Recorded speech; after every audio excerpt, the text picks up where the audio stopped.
God.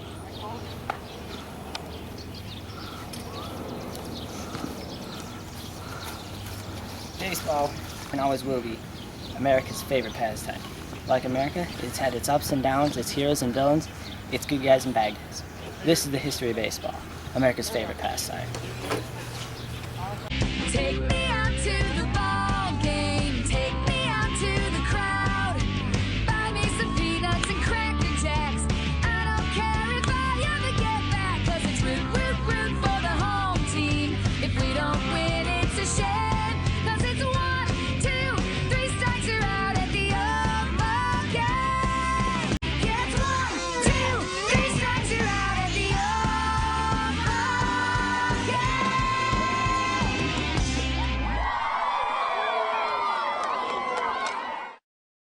In reality, baseball evolved out of several different bat and ball games, such as English rounders, cricket, and American town ball, that had been around for centuries. But there is one man who deserves the credit for establishing the fundamental rules of the sport and for organizing the first baseball game. He is Alexander Cartwright. Cartwright was a member of the New York Knickerbockers, a club of young businessmen who regularly played town ball to escape the confines of their office lives and get some exercise after work. In 1845, Cartwright and a committee from his club drew up clear rules designed to convert town ball into a more elaborate game. He called it baseball. Cartwright actually wrote down his rules for baseball, and many of them are still fundamental parts of the game, including the concepts of fair and foul territory, 3 strikes per out, 3 outs per inning, 9 players per side, and 90 feet between bases. He also outlawed the town ball practice of soaking a runner, which allowed a defender to hit a runner with the ball to get him out. Given the speed of an Aroldis Chapman fastball, that particular change was very good for today's players. The first baseball game under these new rules took place on June 19, 1846, between Cartwright's Knickerbockers and another squad known as the New York Nine. The teams reviewed the Cartwright rules before the game and then began the competition. One difference between the first baseball game and the current game is that the teams played until one squad reached 21 runs. There were innings, but they were not limited to 9. The New York Nine slaughtered Cartwright's Knickerbockers 21-1. Cartwright eventually moved to California in 1849 to chase the gold rush. On his journey across the country, he introduced baseball to every town he stayed along the way. He later moved to Hawaii and set up formal baseball leagues, which have been credited as the direct precursors of the major leagues. In 1953, Congress officially recognized Cartwright as the inventor of modern baseball. Baseball picked up in the 1900s when, in an effort to end a bitter rivalry starting in 1900 and promote unity in baseball, the veteran National League and newly established American League decided to bury the hatchet and come together for a new kind of season finale. In 1903, both teams found themselves competing against one another in the first official World Series.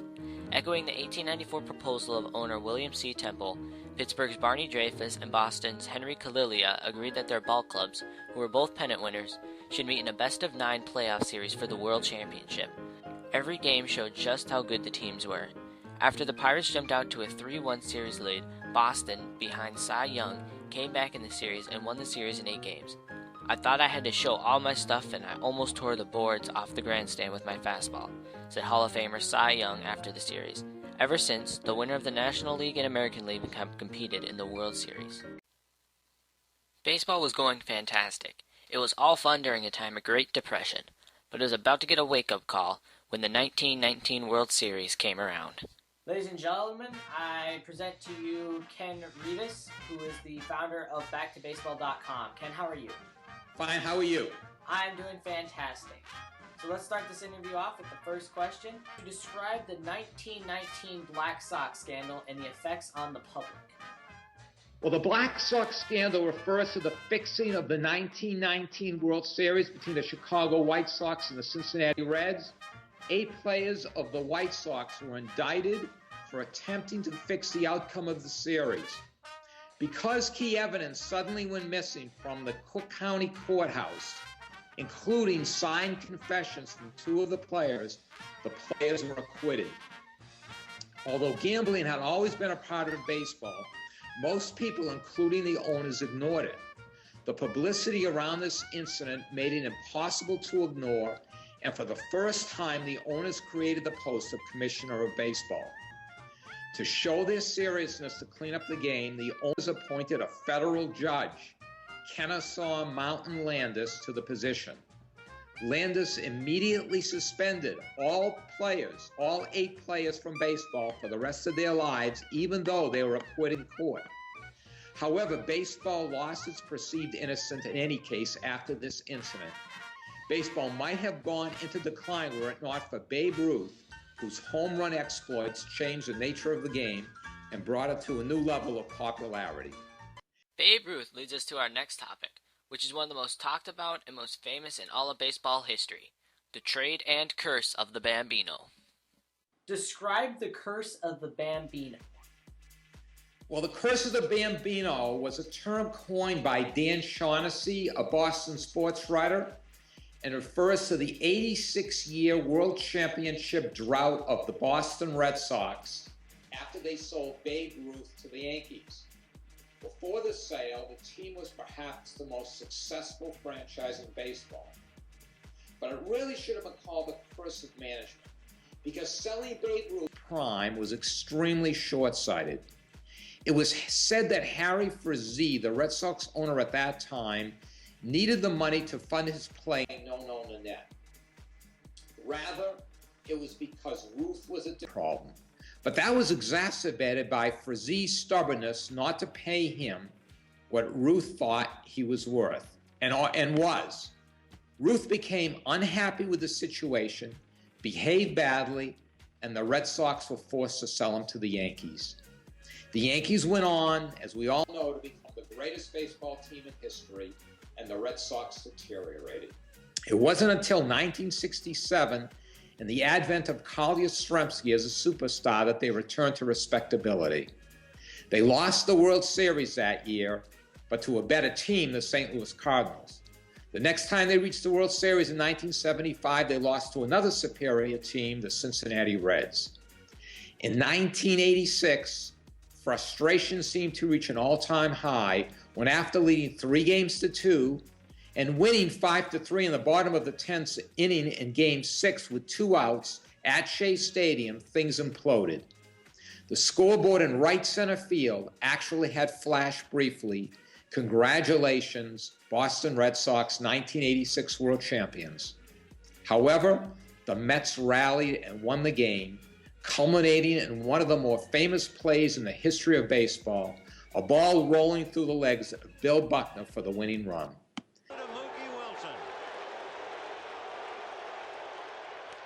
Little roller up along first, behind the bag, it gets through Buckner, here comes Knight and the Mets win it! 'Cause you had a bad day, you take it one down, you sing a sad song just to turn it around, you say you don't know. The Mets went on to win Game 7.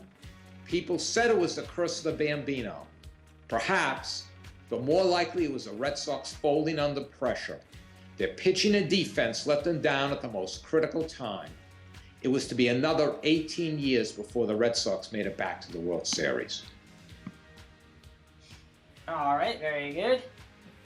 All right, my next question for you is to describe the 2004 Boston Red Sox.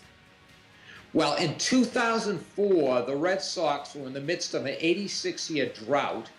They hadn't won a championship since 1918. They came very close, agonizingly close a few times, the most recent being a loss to the New York Yankees in the 7th game of the 2003 ALCS, in which Aaron Boone hit a home run in extra innings to win it after the Red Sox were leading by 3 in the 8th inning. So to meet the Yankees again the next year in the ALCS was an opportunity for revenge. It must be said that most Red Sox fans, now conditioned to disappointment, were not expecting much. In fact, their ace Curt Schilling was injured in the ALDS against the Angels. Events confirmed the pessimism of Red Sox fans as the Yankees swept to a 3-0 lead in the series, including a 19-8 drubbing in Game 3 at Fenway Park. Now, no one was giving the Red Sox a chance to come back in the series. No team had ever come back to win after being down 3-0 in any playoff or World Series. In Game 4, the Yankees had a 4-3 lead in the 9th inning, and Mariano Rivera, the greatest closer ever, on the mound. Then, almost as a miracle, Rivera walked Kevin Millar, and Dave Roberts, pinch running for Millar, steals second. Bill Miller then singles and Dave Roberts to tie the game, and the Red Sox go on to win in the 12th inning on a 2-run home run by David Ortiz. The Red Sox go on to win the series, winning 4 games in a row, including Curt Schilling's so-called bloody sock victory in Game 6. Schilling was knocked around by the Yankees in Game 1 due to his ankle injury in the ALCS, and it looked like he would be out for the year. However, the Red Sox medical team used sutures to hold their tendon together, although they bled throughout the game. The ALCS victory over the Yankees has to be the greatest moment in the history of the Red Sox. After beating the Yankees the way they did, there was little doubt in Boston that the Red Sox were going to win the World Series. It seemed like destiny was on their side. After losing those first 3 games in the ALCS, the Red Sox won the next 8 in a row, including sweeping the World Series from the Cardinals. This lifted the spirits of the city in a way that little else could. Finally, the monkey was off their back. The Red Sox, after so many years of frustration, had won it all. They were now world champions. It still hasn't worn off. Unfortunately, the 2000s were known for more than the Red Sox ending their drought. It was known for Steroids. On steroids. Steroids. The Mitchell Report is the result of former Democratic United States Senator from Maine, George J. Mitchell's 21-month investigation into the use of anabolic steroids and human growth hormones in Major League Baseball. Among those implicated were several well-known players such as Roger Clemens, Andy Pettitte, and Miguel Tejada. Alex Rodriguez was also found to have tested positive in 2003. Pettitte and many others have admitted to using steroids, but some are very persistent that they have not. I believe Andy has misheard Mr. Congressman on his comments about myself using HGH, which never happened. I have never used steroids, period. Players such as Curt Schilling have been fighting against the use of steroids. You essentially say that the impact on children is devastating. You recognize that, and you want people to understand that the use of any performance-enhancing drug can be dangerous. And the MLB is stepping up the number of drug tests and quality of them.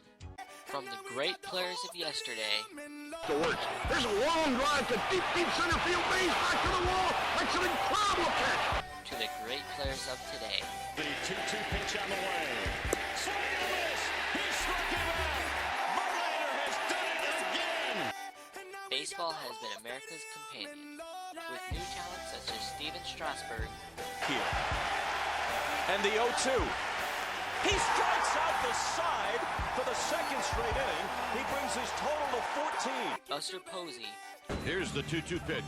And Posey hits a high fly ball center field. Hamilton back. Hamilton still back. Hamilton at the wall. Out of here! And Jason Hayward. Breaking ball, fly ball. That baby's well hit. Deep toward right. That ball is gone. Coming into their own, the next generation of baseball lovers will soon arrive. I can crank one if you want me to. Boom! That's gone.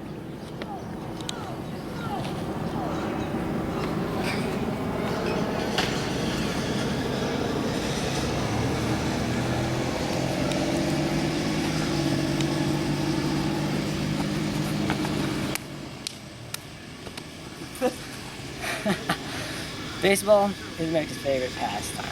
Always will be. It's played from anywhere from Fenway to Comerica to somebody's backyard. People from ages 2 to 102 love baseball. That's why it's America's favorite pastime.